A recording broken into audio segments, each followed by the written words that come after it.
சரி, இப்ப நீங்க சொன்னீங்க சார், நல்லது கெட்டதெல்லாம் அவர் செய்வாரா? பண்ணுவாரா? அப்படின்னு மக்கள் எதிர்பார்ப்பாங்கன்னு. இப்பதான் அவர் கட்சி ஆரம்பிச்சு 2 மாநாடு நடத்தியிருக்கிறாரு. ம். ஆனாலும் தமிழக வெற்றிக் கழக தலைவரா விஜய்க்கு ஏத்துக்கிட்டு கூட்டம் வருது. அப்போ எதிர்பார்ப்பு எதிர்பார்ப்பு அப்படிங்கிறது இந்த மாற்றுங்கிறதுக்கு இவர்கிட்ட அந்த எதிர்பார்ப்பு இருக்குதா மக்களுக்கு? இல்ல இல்ல இல்ல இல்ல. அதாவது கூட்டம் வருதுன்னா அவர் படத்துல பார்த்துட்டோம். இத்தனை வருஷமா அவர் படத்திலேயே பார்த்துக்கிருந்தோம், திரையிலேயே பார்த்துக்கிருந்தோம். நேரா எப்படி இருக்கிறாரு? கலரா இருக்கிறாரா? இல்ல மாநரமா இருக்காரா? சுருட்ட முடியில வச்சிருக்கிறாரா? இல்ல இந்த ஸ்ட்ரெயிட் முடியா இருக்கா? இவர் வந்து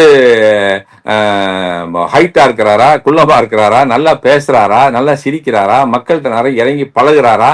இதெல்லாம் பார்க்க தான் வர்றாங்க. அவன் என்ன கருத்து சொல்றாரு? அவங்க வந்து இப்ப நம்ம இந்த கட்சி சரியில்லை, அந்த கட்சி சரியில்லைன்னு நினைக்கிறோம். சரி, இவர் வந்தா என்ன பண்ணுவாரு? அந்த மாதிரி வந்து நம்மளை கவர்ற மாதிரி ஏதாவது திட்டங்களை சொல்றாரா? இல்ல அவங்க வந்து நான் மாற்று வந்தா இதெல்லாம் பண்ணுவேன்னு, அடிப்படை தேவைகளை இதெல்லாம் பண்ணுவேன்னு சொல்றாரா?